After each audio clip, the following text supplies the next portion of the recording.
करते हैं लूका रचित सुसमाचार उसका दूसरा अध्याय वचन 1 से लेकर 7 तक हमने पढ़ा है। लूका रचित सुसमाचार इसका दूसरा अध्याय वचन 1 से लेकर 7 तक हमने पढ़ा है और उसमें से 7वां वचन कोई भी खड़े होकर पढ़ सकता है। और वह अपना पहलौठा पुत्र जनी और उसे कपड़े में लपेटकर चरनी में रखा, क्योंकि उनके लिए सराह में जगह ना थी। आइए हम दुआ मांगेंगे। धन्यवाद देते परमेश्वर आज के इस वक्त के लिए जो वक्त आपने दिखाया ताकि हम सब मिलकर आपके नाम की हम सराह करें। मैं नहीं बल्कि आपकी आत्मा आपके लहू से उनकी जरूरत के अनुसार सब कुछ हम आपके बेटे खुदा यीशु मसीह के नाम से मान कबूल करें। आमीन। परमेश्वर का धन्यवाद हो आज के इस वक्त के लिए। मैं धन्यवाद देना चाहूंगा कि सचमुच आज ये क्रिसमस इवनिंग के अवसर पे हम सब यहाँ पे इकट्ठा हैं। हालांकि संख्या में हम काफी कम हैं, तो भी हम परमेश्वर की महिमा करेंगे, उसके नाम की हम लोग करेंगे। आज का विषय है When the Savior is born, जब एक उद्धारकर्ता जन्मता है तो क्या होता है। आज का विषय है जब एक उद्धारकर्ता जन्मता है तब क्या होता है, या एक मुक्ति देने वाला, एक छुटकारा देने वाला जब उसका जन्म होता है तो क्या होता है। आपने इस कहानी को कई बार सुना होगा कि जब हेरोदेस को पता चला कि बेथलेहम में एक उद्धारकर्ता जन्मने वाला है और उन्होंने ज्योतिषी जो थे उनसे ये बात को उससे पता चला। अब जब पता चला उन्होंने कहा कि तुम भी ढूंढो और मुझे आके बताओ कि वो कहाँ पैदा हुआ है। पर ज्योतिषी जो है दूसरे रास्ते से चले गए और फिर राजा हेरोदेस ने जो है लगभग जो 2 साल के बच्चे थे उनको सबको मौत के घाट उतार दिया। तो ये सब बातें हो रही थी वहां पे। आप देख रहे थे कि यीशु मसीह के माँ बाप जो है यूसुफ और मरियम, जब उनके मरियम के जन्म के दिन आए तब उन्होंने बेथलेहम में जब आए तो उन्हें रहने के लिए जगह नहीं थी, सराय में जगह नहीं थी। तो एक व्यक्ति था जिसने उन्हें जो सराय था या जहाँ पे भेड़ बकरियां रखते हैं उस वहां पे चरनी में उनको जगह दी और वहां पे खुदावंद यीशु मसीह का जन्म हुआ। और ये इस कहानी के पीछे या जन्म के पीछे बहुत सारी बातें हैं और उसमें से 3 बातों को हम आज देखने वाले हैं जो गद्यांश आज हमने पढ़ा। और इसीलिए मैं आज आपसे कहना चाहता हूं क्या होता है जब एक उद्धारकर्ता जन्मता है, क्या होता है जब एक मुक्ति दाता जन्म लेता है, क्या होता है जब एक छुटकारा देने वाला पैदा होता है। और इसीलिए जो भाग हमने पढ़ा है लूका रचित सुसमाचार दूसरा अध्याय वचन 1 से लेकर 7 तक, पहली बात मैं आपको बताना चाहूंगा When the Savior is born, जब एक उद्धारकर्ता जन्मता है, it breaks the barriers of rich and poor। सबसे पहली बात, उद्धारकर्ता का जन्म जब होगा तो वो जो गरीब और अमीर है इनके बीच में जो रुकावट है उसको सबसे पहले तोड़ देगा। और उसका सबसे अच्छा उदाहरण अगर आप देखते हैं तो आप निकाल सकते हैं मत्ती रचित सुसमाचार उसका दूसरा अध्याय और उसका दूसरा वचन। जब आप देखते हैं तो वहां पर इस तौर से लिखा हुआ है दूसरा अध्याय और दूसरे वचन में कि यहूदियों का राजा जिसका जन्म हुआ है कहाँ है, क्योंकि हमने पूर्व में से उसका तारा देखा है और उसको प्रणाम करने के लिए आए हैं। आप जानते हैं ये लोग कौन है जो उसे देखने के लिए आए। कौन है ये लोग? ज्योतिषी है, पूर्व से आए ज्ञानी लोग हैं। इन द सोसाइटी या एक समाज में वो काफी ऊंचे स्तर पे आते हैं या वो ज्ञानी कहलाते हैं। और जब वो ज्ञानी कहलाते हैं तो उनकी जो समाज में उनका एक स्तर है वो काफी ऊंचा स्तर है। और दूसरा और एक बात देखेंगे लूका रचित सुसमाचार उसका दूसरा अध्याय वचन 15 में लिखा है जब स्वर्गदूत उनके पास से स्वर्ग को चला गया तो गडरियों ने आपस में कहा, आओ हम बेथलेहम जाकर यह बात जो हुई है और जिसे प्रभु ने हमें बताया है देखें। सो सी लिसन, दो बातें हैं। मैं पहला मुद्दा आपके सामने रख रहा हूं, पहला विषय रख रहा हूं। What happened when the Savior is born? एक उद्धारकर्ता जब जन्म लेता है तो क्या होता है? सबसे पहली बात, गरीब और अमीर की जो दूरियां है या जो बीच में बैरियर बन चुका है वो क्या करता है, उसे तोड़ देता है। और इसीलिए सबसे पहले बात हम देखते हैं, जैसे मत्ती रचित सुसमाचार 2 अध्याय और 2 में, कि ज्योतिषियों को पता चला, उन्होंने इच्छा जताई कि आओ हम जाके देखेंगे कि उद्धारकर्ता कहां पे जन्म लेने वाला है। इसीलिए वो तारे को फॉलो करते करते बराबर बेथलेहम के उस गौशाला में आया जहां पे खुदावंद यीशु मसीह का जन्म होना था। So there are in the one side there are people, those who are very rich, वो बहुत ही अमीर है या ज्ञानी कहलाते हैं, परमेश्वर उनके लिए भी वैसे ही है। और दूसरी बात देखते गडरिये जो शायद समाज के सबसे निचले स्तर में आते हैं। आप गडरिये देखते हैं महाराष्ट्र कॉन्टेक्स्ट में जब हम देखते हैं तो अगर कोई भेड़ बकरियां रखने वाला तो उसके नजदीक आप जाओगे तो एक बदबू आएगी आपको, है कि नहीं? उनके लिए वो खुशबू है, पर हमारे लिए शायद वो बदबू हम नहीं जाना चाहते उनके पास। So who our God is, हमारा परमेश्वर कौन है, वो उसके आने का जन्म के बारे में उन अमीर जो लोग हैं या ज्ञानी लोग हैं उनको भी संदेशा जाता है, और समाज के सबसे निचले स्तर के लोग जो है उन्हें भी वो जन्म का संदेश चला जाता है। So in order to give the good news, वो एक अच्छी बात जो है, अच्छी शुभ वार्ता है, वो सिर्फ ज्ञानी लोगों के लिए सीमित नहीं रखता है। हालांकि वो गडरियों को भी क्या करता है, उसके आने के जन्म के बारे में वो कहता है। इसीलिए लिखा है जब गडरियों ने उसके स्वर्गदूत से सुना तब उन्होंने कहा, आओ हम जाकर देखें बेथलेहम में जहां पे खुदावंद यीशु मसीह पैदा होना है। So this is the thing, ये बात है। जब खुदावंद यीशु मसीह का जन्म भी होना था तो उसने अपने आप को इतना नम्र किया कि उसने खुद उस गौशाला में चरनी में जन्म लेना पसंद किया, और यही प्रभु की इच्छा थी। So he humbled himself. Though the Roman Empire, though the Israel, though these Jewish people, जो यहूदी लोग थे, वो राह देख रहे थे कि हमारे लिए एक ऐसा उद्धारकर्ता आएगा जो हमें रोमी साम्राज्य से छुटकारा देगा। वो तलवारों के साथ आएगा, वो उनके साथ लड़ाई करेगा, हमें जीत दिलाएगा। नो, ऐसा नहीं होता है।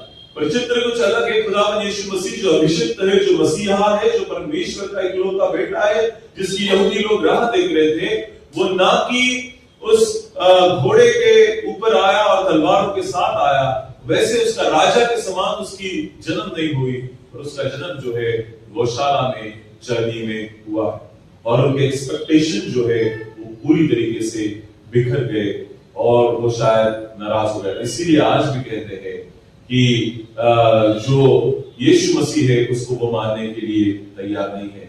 Today still they won't believe. They still believe that Christ is supposed to come. अभी भी यीशु मसीह आना बाकी। और जिस परमेश्वर के ऊपर आप और मैं विश्वास करते हैं उसकी सबसे अच्छी बात ये है, उसके जन्म के वक्त की अच्छी बात ये है कि उसने अपने जन्म की बात जो है सिर्फ ज्ञानी लोगों को नहीं पर समाज के सबसे निचले स्तर के लोग हैं उनको भी बताए। मेरे प्रिय लोगों, परमेश्वर के प्रिय लोगों, परमेश्वर के सुसमाचार आपके पास भी है, या आपने उसे आप तक सीमित रखा है, या उन लोगों तक भी आप जाते हैं जो समाज के तौर पे सबसे उच्चले स्तर पे, या उन लोगों के पास भी जाते हैं तो समाज के नजरिए से सबसे निचले स्तर पे। लोग कोई भी हो, हमें परमेश्वर के जन्म के बारे में उन्हें बताना बहुत जरूरी। The real Christmas is one. It's not about how you wear your dress, how you color your house, how you make food on the day of Christmas. It is how you proclaim the word of God, how you preach the word of God. ये वही है किस प्रकार आप सुसमाचार का प्रचार करें, जाने अनजाने में, या ऐसे ही आप मान लो मैंने ये भी बताया अभी आपके घर पे दूध वाला आता होगा, पेपर वाला आता होगा, सो आप सालों साल दूध ले रहे, उससे पेपर ले रहे, न्यूज़पेपर ले रहे, सब्जी ले रहे, this is the time share the love of God, share the name of the Lord. उससे बोलिए कि हमारे घर में आइए, हम बड़े दिन को मना रहे हैं, और वो बेशक आपको पूछेंगे एंड देन यू से व्हाई वी सेलिब्रेट क्रिसमस। देखिए जब आएंगे तब उनसे बताना कि वो क्रिसमस क्यों मना रहे हैं। सो share the love of God, share the birth of Jesus Christ and this occasion. सिर्फ अपने आप में सीमित मत रखना, समझ रहे हैं आपको, अपने आप तक सीमित मत रखना। जितना भी हो सके एक व्यक्ति को क्यों ना हो उसके सुसमाचार के बारे में, उसके जन्म के बारे में हमें बोलना बहुत जरूरी है।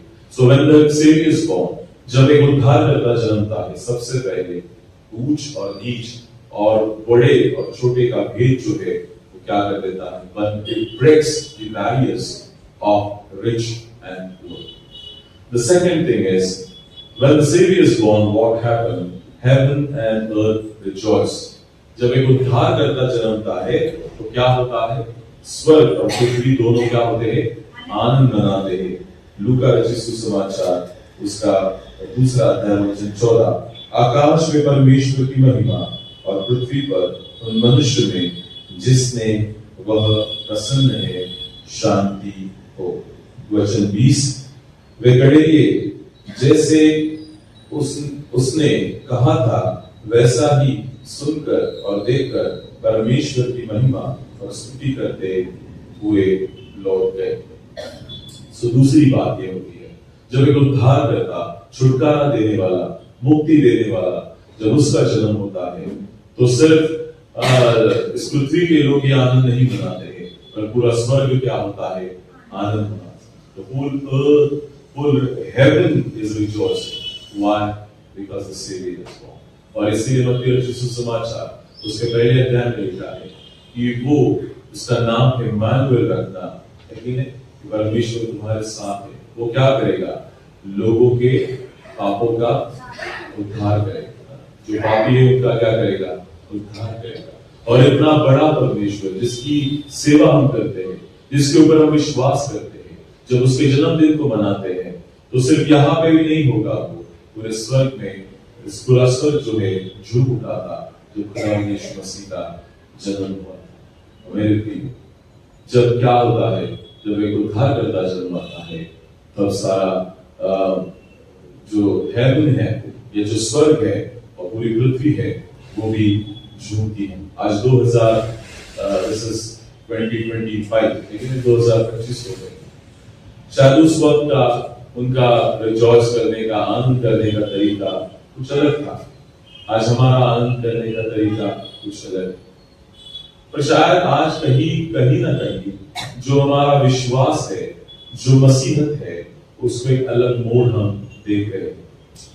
It became a fashion। देखिए मसीहत जो है फैशन बनते जा रहा है।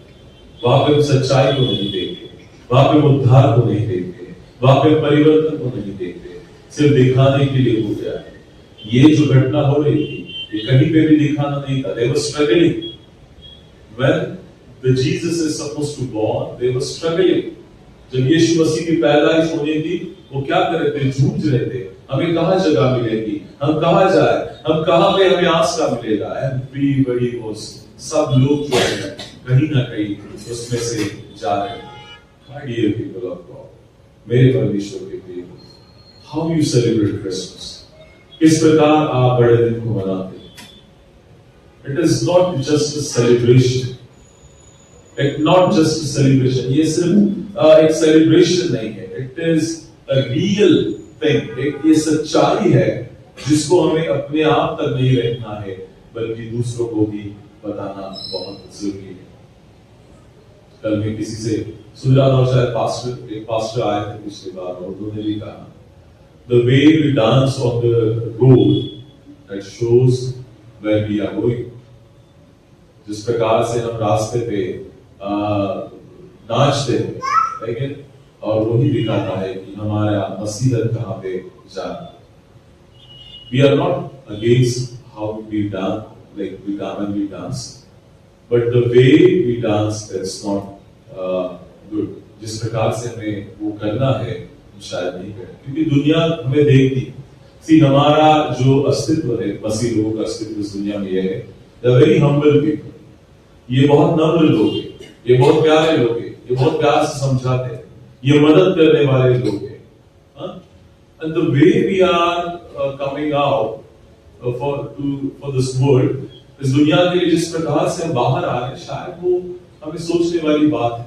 और इसीलिए ये दूसरा मुद्दा जो है, जब खुदावंद यीशु मसीह का जन्म हुआ तो पूरा स्वर्ग जो है आनंद मना रहा था, और पूरे धरती पर भी आनंद लोग मना रहे थे। आप भी आनंद मनाइए, परमेश्वर की स्तुति के गीत गाइए, घर पे इकट्ठा होकर परमेश्वर की आराधना, यू रिजॉइस। हमें आनंद मनाए, बट विद योर फैमिली, और सबके साथ खुशी के साथ मसीह गीत गाओ। It's very important. समझ रहे हैं मेरी बात को? बट हम आज नहीं होता है वैसे।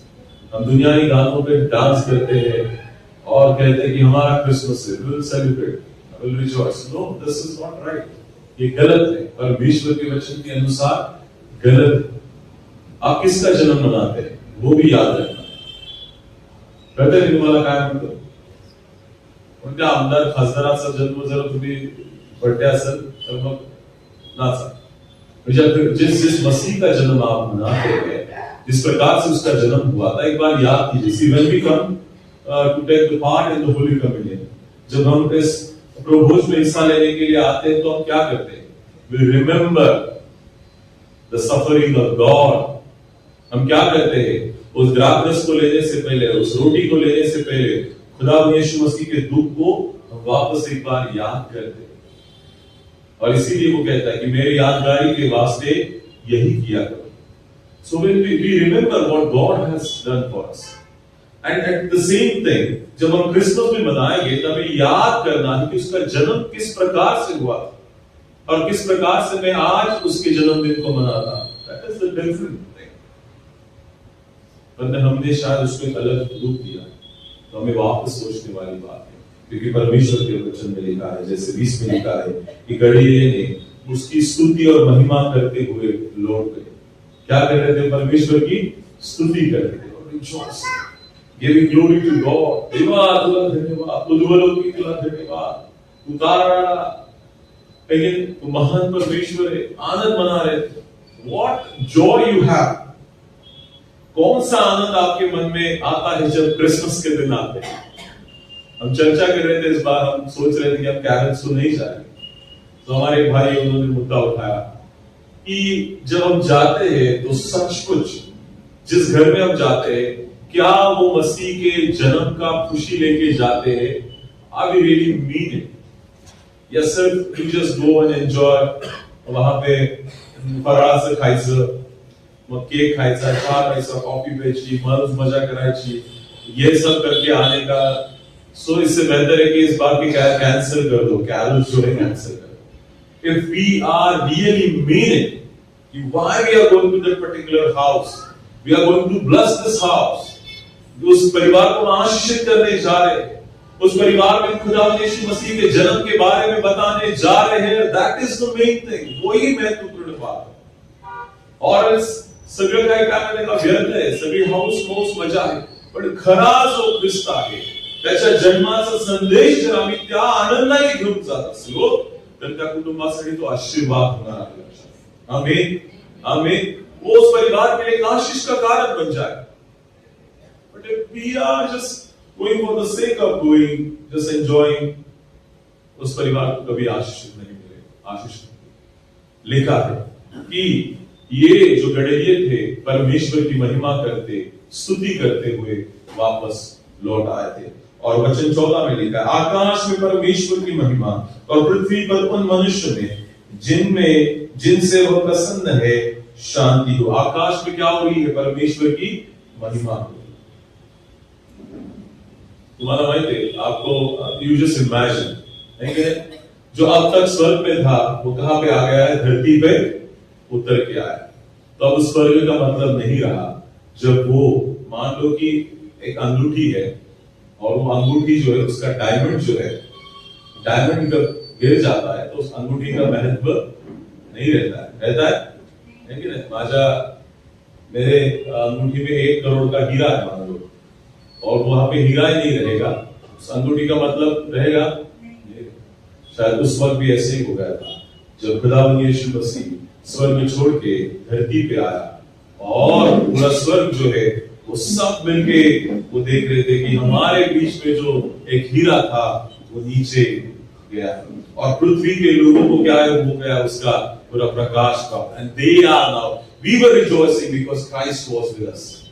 पूरा स्वर्ग जो क्या कह रहा था कि अभी तक हम खुशियां मना रहे थे कि यीशु मसीह हमारे साथ था, पर परमेश्वर की इच्छा के अनुसार अब परमेश्वर ने उसे खुद कहां पे भेजा है, नीचे भेजा है, ताकि स्वर्ग के पृथ्वी के लोग भी क्या हो जाए, आनंद मनाए। It is the greatest thing that we receive Christ in our heart. आमीन आमीन। आपको शायद इसका इतना गांभीर्य नहीं होगा, पर आपको ये पता होना चाहिए हमने दुनिया का सबसे कीमती बात पा चुके हैं, और वो है खुदावंद यीशु मसीह। आमीन। जिसके लिए स्वर्ग भी आनंद मनाता है, जिसके लिए धरती भी आनंद मनाती है, और उसको हमने पा लिया। इसलिए पौलुस कहता है अब मैं नहीं बल्कि मसीह मुझ में जीता है। अमीर जगत नहीं तो क्रिस्त हमारा 28। आमीन। Is the greatest this Christmas. ये बड़े दिन को आपको एक बात जाननी होगी कि जब इस पूरे दुनिया का या पूरे इस विश्व का सबसे महत्वपूर्ण जो बात है, वो मैंने आपकी उम्र के हिसाब से आप बोलो कि मैंने तब से उसे पा लिया है। नाउ मान लो कि मैं 40 इयर्स का हूँ, सो 40 साल से मैंने उसको पकड़ के रखा है जो दुनिया का सबसे महत्वपूर्ण है। आमीन। आपकी उम्र के हिसाब से आप उसको लगा रहे। My dear people, when the saviour is born, जब वो उद्धारकर्ता जन्मता है, पहली बात हमने देखी वो गरीब और अमीर के बीच के भेद को क्या कर देता है, तोड़ देता है। इसीलिए उसने उन ज्ञानियों को भी दर्शन दिया और उसने उन गड़रियों को भी दर्शन दिया। सो परमेश्वर पक्षपात नहीं करेगा, सबको दर्शन देगा। दूसरी बात है जब एक उद्धारकर्ता जन्मता है तो स्वर्ग और पृथ्वी दोनों क्या होते हैं, आनंद मनाते हैं। अभी हम भी आनंद मना रहे हैं, पर एक बार बाइबल में झांक के देखिए कि किस प्रकार से आनंद मनाना है। The real joy we should have in our heart. मन में वो सच्चा आनंद, सच्ची खुशी क्या है, या सिर्फ दुनिया को दिखाने के लिए कर रहे हैं, ये भी बात सोचें। और तीसरी और आखिरी बात है when the Savior is born, waiting for salvation finishes. लूका रचित सुसमाचार उसका 2 अध्याय और उसका 25 वचन में हम देखते हैं, यरूशलेम में शिमोन नामक एक मनुष्य था। वह मनुष्य धर्मी और भक्त था और इजराइल की शांति की बाट जो रहा था, और पवित्र आत्मा पर उस पर उतर था। पवित्र आत्मा उस पर था। आगे बढ़ूंगा मैं। और पवित्र आत्मा द्वारा उस पर प्रकट हुआ कि जब तक वह प्रभु के मसीह को देख न लेगा तब तक मृत्यु को न देखेगा।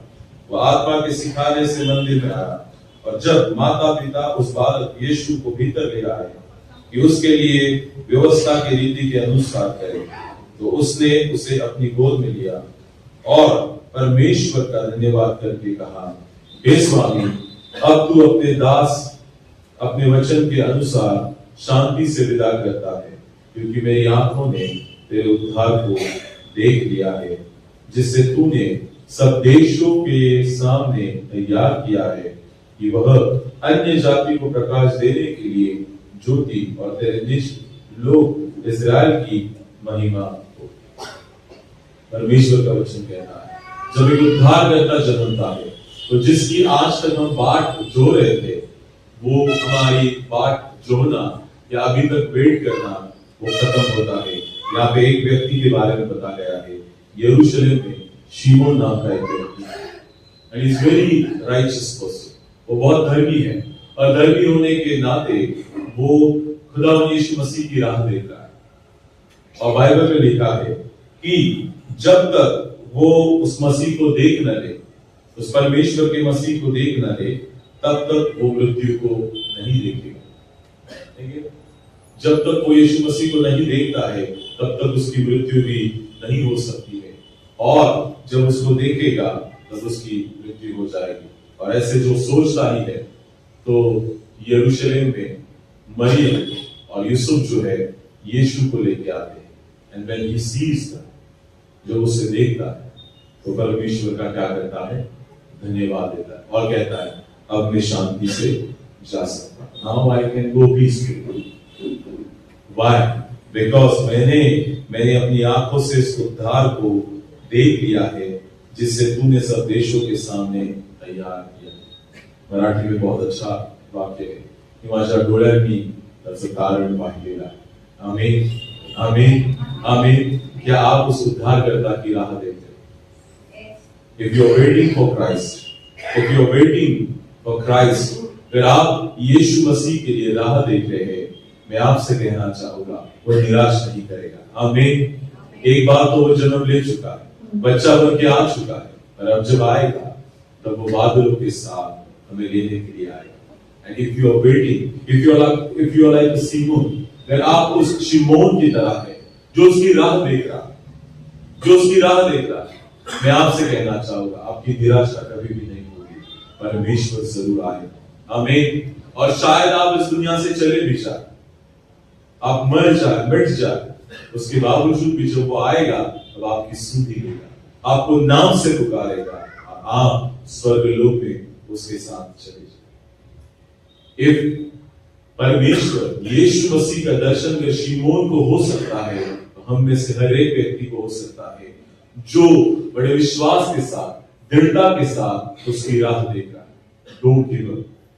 2025 साल हो चुके हैं पास्टर साहब, बहुत सारे प्रचारक आके कह चुके हैं यीशु मसीह आएगा, यीशु मसीह आएगा, यीशु मसीह जल्दी आएगा। अब 2025 साल गुजर गए, अभी तक यीशु मसीह नहीं आया।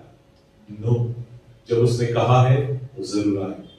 बात जोते, शायद मैं मर जाऊंगा, मिट जाऊंगा, पर मैं मेरे ईमान को आखिर तक बने रहूंगा। मेरे मरने के बाद भी जब यीशु मसीह आएगा तब मैं उसके साथ स्वर्गलोक में चला जाऊंगा। आमीन, आमीन। ये राह देख रहा था और जब उसने राह देखी तब उसका परिणाम ये होगा कि यीशु मसीह का दर्शन को पा लिया और उसने कहा कि मैंने उद्धारकर्ता को अपनी आंखों से देखा। समझा? कभी मैं विचार करता कि मान लो यीशु मसीह हमारे आंखों देखे आ गया तो क्या होगा? हेलो, आप हैं मेरे साथ सब? आप विचार कीजिए। we preach, right? We preach, we say to people, आम्ही अगदी घरवाली लोकांना सांगतो आमचा देव येणार आणि अचानक जर देवाचं येणं झालं तर तुमच्या आणि माझी परिस्थिती काय होईल एकदा विचार करा। आप विचार कीजिए क्या होगा इन सभी बातों को देखते हुए। पर उस वक्त आपको क्या कहना है पता है कि परमेश्वर तेरा धन्यवाद हो क्योंकि मैंने तेरे उद्धार को अपनी आंखों से, वो उद्धार के काम करेगा। आमीन। उद्धार का क्या काम करेगा पता है? जो उसके विश्वास से उसको लेके वो चला जाए। आमीन। उद्धार का काम, जो उसके उद्धार पाए हुए हैं उनको लेके वो वापस स्वर्गलोक में चला जाए। और तब आप बड़े खुशी के साथ कह सकते हैं मैंने उद्धारकर्ता को अपनी आंखों से देख लिया। सिर्फ देखा नहीं है, मैं उसके साथ हूं, मैं उसके साथ जाने वाला हूं, मैं उसके साथ रहूंगा, मैं वहां पे उसके साथ आनंद मनाऊंगा और यही हमारे साथ भी होगा मेरे प्रिय। दूसरा और एक उदाहरण है वचन 38 में अगर हम देखते हैं तो वहां पे 36 से पढ़ेंगे। अशर के गोत्र से हन्ना नामक फनूएल की बेटी एक भविष्य भक्तिनी थी। वो बहुत बूढ़ी थी और विवाह के बाद 7 वर्ष अपने पति के साथ रह पाए और 84 वर्ष की विधवा थी और मंदिर को नहीं छोड़ती थी और प्रार्थना, उपवास और प्रार्थना कर करके रात दिन उपासना करती थी। और वह उस घड़ी वहां आकर प्रभु का धन्यवाद करने लगी और उन सबों से जो यरूशलेम के छुटकारे की बाट जोते थे उस बालक के विषय में बात करने लगी। तो ये औरत जो है, ये महिला जो है, हन्ना नाम की महिला है, ये भी काफी सालों से उसकी राह देख रही। और जब उसने यीशु मसीह को देखा तो वो कहा गई यरूशलेम के लोगों के पास गई और कह रही थी कि जिसकी बाट आप जो रहे थे, जिसकी बाट आप देख रहे थे, देखो वो पैदा हो चुका है। My dear people of God, are you waiting for Christ? क्या हम उस परमेश्वर की राह देख रहे हैं? और एक बात इस महिला से सीखने की है, ध्यान से सुना, एक बात इस महिला से सीखने की है, उसने मंदिर कभी भी नहीं छोड़ा। हेलो, आप छोड़ते मंदिर? नहीं। मंदिर छोड़ना मतलब क्या? इतवार को नहीं आना। पूरे हफ्ते तो हम नहीं रहते यहाँ पे, महीने में 4 आएंगे 5 आएंगे, तो एटलीस्ट हर इतवार को कलीसिया में आना है। ये बाइबल हमें सिखाती है, मैं अपने मन से नहीं कह रहा हूं। क्या लिखा है? उसने मंदिर को नहीं छोड़ा, और मंदिर में नहीं छोड़ा। और एक सीखने की बात क्या है? वो प्रार्थना और उपवास कर रही थी। My dear people of God, this is the time, this is the peak time. ये सबसे हम मान लो उसका दार तक पहुंच चुके हैं कि हम उपवास और प्रार्थना करना और मंदिर को नहीं छोड़ना। असं हो मला माहित नाही काय होईल। ज्या रविवारी तुम्ही येणार नाही त्याच दिवशी त्याच रविवारी देव आपकी मंडळी उचलून घेऊन जाईल। हेलो, समझ? ऐसा ना हो कि जिस इतवार को आप नहीं आए उसी इतवार को रैप्चर और पूरे की पूरी मंडली जो है यीशु मसीह उठा के लेके जाए। सो बी अवेयर ऑफ इट। हर इतवार को कलीसिया आना, क्योंकि आप जब कलीसिया नहीं आते ना, मैं इसलिए बोल रहा हूं, जब कलीसिया में नहीं आते ना तो दुनियाई काम में हम उलझे हुए रहते हैं। इसीलिए कहता ज्यादा सभी चर्चला येत नाही ना, आम्हाला चिक्कार काम आहे, मग मुद्दाम जुना फॅन पण काढणार आम्ही स्वच्छ करायला, कळते? जुन्या मशीन पण स्वच्छ करा, कारण आज सुट्टी, आज रविवार है, चर्चला नहीं गेलो तो काही ना काही काम, कुछ ना कुछ काम हम निकालते। इसीलिए वो जो पुरानी बातें है, पुराना चले उन्हीं पर रखो, जो नया तुम्हें कलीसिया में मिलने वाला है उसको पाने के लिए आओ। और हो सकता है उसी घड़ी पर, क्योंकि उसका कोई नहीं बता सकता ना, कहां पे लिखा है बाइबल में यीशु मसीह कब आएगा, मैं भी नहीं बता सकता। शायद अचानक प्रचार करते रहोगा और रैप्चर हो जाएगा, हम सबके सब वहां पे मिलेंगे। पर जो चर्च में नहीं आएगा, मैं नहीं जानता उसके साथ क्या होगा, I don't know. So don't miss church. आप अपने आप से वायदा करो, 2026 में जब मैं कदम रखते जा रहा हूं तो मैं ज्यादा से ज्यादा करके उन सभी कामों को टाल दूंगा जो मुझे चर्च से क्या करते हैं, अलग कर देते हैं। अगर आपकी ड्यूटी है तो बात अलग है। हेलो, समझ रहे मेरी बात? ड्यूटी है तो बात अलग है, पर ड्यूटी है नहीं, पर घर पे आराम कर रहे हैं तो सोच लो कि आप क्या कर रहे हैं। तो ये लोग जो है, ये हन्ना जो इसने मंदिर नहीं छोड़ा, और क्या किया? उपवास किया, और क्या किया? इसका परिणाम क्या हो गया? उसने यीशु मसीह को अपनी आंखों से, Do you want to see Christ? Amen. If you want to see Christ, you are supposed to pray constantly. You are supposed to pray continuously. You are supposed to fast. उपवास करना है, प्रार्थना करना है, अगर आप यीशु मसीह को देखना चाहते हो। पास्टर कस्बे जो है, प्रशांत कस्बे, आप जानते हैं शायद, और हमारे लिए काफी खुशी की बात है कि 1 तारीख को वो वापस कलीसिया में आने वाले हैं। तो उन्होंने मुझे कहा कि अगर आप यीशु मसीह को उससे मुलाकात करना चाहते हो, if you really wanted to see Christ, God, if you want to really experience the power of God in your life, you're supposed to fast and pray. आपको उपवास करना है, प्रार्थना। आधी रात को आपको उठ के प्रार्थना करना है, then you will see and you will experience the power of God. तब आप परमेश्वर की सामर्थ्य को, my dear people, शायद 2025 की शुरुआत में हमने ये प्रचार किया था, और आज जब ये साल खत्म होने जा रहा है, नए साल में हम जब कदम रख रहे हैं, मैं वापस आपको बोलना चाहूंगा, आप भी प्रार्थना में लॉगिंग करें, परमेश्वर आपकी मुलाकात करे, परमेश्वर आपसे बात करे, और परमेश्वर आपसे बात करते हुए आपको आपके जीवन में अगुवाई करे। ये 3 बातें मैं आपको बता के यहाँ पे खत्म करना चाहूंगा। पहली बात, आज का विषय था When the Savior is born। एक उद्धारकर्ता जब जन्मता है, एक मुक्ति देने वाला, एक छुटकारा देने वाला जब जन्म होता है, तो क्या होता है? पहली बात, it break the barrier of rich and poor। वो अमीर और गरीब के जो बीच की दीवार है उसको क्या कर देता है? गिरा देता है। उसका उदाहरण हमने देखा कि उसने ज्ञानी लोगों को भी दर्शन दिया, ज्ञानी लोग भी उससे मिलने के लिए आए, और यहाँ पे गड़ेरिये जो थे उनको भी संदेश मिला, और ये दोनों लोग यीशु मसीह को देखने के लिए एक ही छत के नीचे आए। दूसरी बात, हेवन एंड अर्थ रिजॉइस। जब एक उद्धारकर्ता जन्मता है तो पूरा स्वर्ग जो है झूम उठता है, आनंद करता है। और दूसरी बात, इस धरती पे भी सब लोग मिलकर आनंद करते हैं और परमेश्वर की महिमा करते हैं। और तीसरी बात, वेटिंग फॉर सैल्वेशन।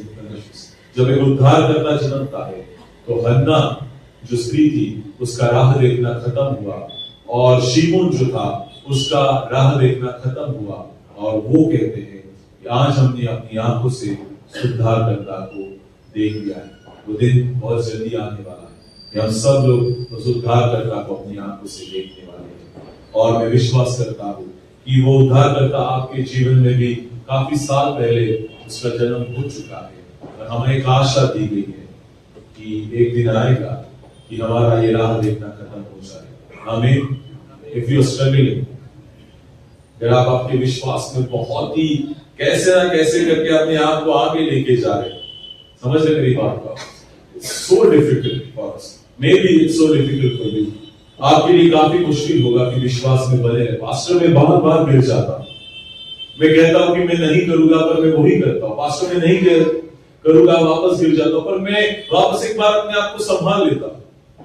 वापस एक बार मैं उस परमेश्वर की राह, you are good and you will run the race, you will win the race. आप उसका परिणाम, आप उस इनाम को जरूर पाओगे, क्योंकि आप गिरने के बावजूद भी वापस खड़े हो जाते हैं और वापस लौटते हैं। आमीन। ऐसे बहुत सारे लोग हैं कि विश्वास में एक बार गिर गए, वापस कभी भी नहीं उठे। इफ यू अगेन राइज, वापस आप उठते हैं, वापस चलते हैं, तो परमेश्वर के वचन के अनुसार आप उस इनाम को जरूर पाओगे, और आपका राह देखना जल्दी ही खत्म हो जाएगा। परमेश्वर के वचनों के द्वारा आप सबको आशीषित करो। आइए हम अपने सर को झुकाएंगे और आंखें बंद करके दुआ मांगेंगे। जो बातें आज हमने सुनी है मेरे प्रिय, बड़े संक्षिप्त रूप में हमने देखा है। जब एक उद्धारकर्ता जन्म लेता है तो कौन कौन सी बातें होती हैं, वो उन सभी ऊंच नीच के भेद को मिटा देता, सारा स्वर्ग और पृथ्वी आनंद मनाते हैं, और हमारी बाट जोना, बाट देखना खत्म हो जाए। मेरे प्रियो, जैसा आपने सुना है कि हमारी भी राह देखना जल्दी खत्म होने वाला है। हमारे यीशु मसीह इस धरती पर वापस आने वाला है। शायद कोई विश्वास करे न करे, लोग ईमान लाए या ना लाए, पर हमने ये जान लिया है, हमें भली भांति पता चल चुका है यीशु मसीह का आना, यीशु मसीह का आगमन जल्दी होने वाला है। हम धन्यवाद देते परमेश्वर, इस वचन के अनुसार आपने हम सबसे बात की, और हम धन्यवाद देते जिन लोगों ने इस वचन को सुना है उसके ऊपर उन्हें चलने के लिए सहायता और मदद कीजिए। धन्यवाद। आप यहाँ पे तमाम लोगों को आपके पवित्र हाथों में देते हो। ये प्रार्थना हमारा उद्धार करना खुदा यीशु मसीह के नाम से मांगते सुना, और हम सब मिलकर कहेंगे आमीन।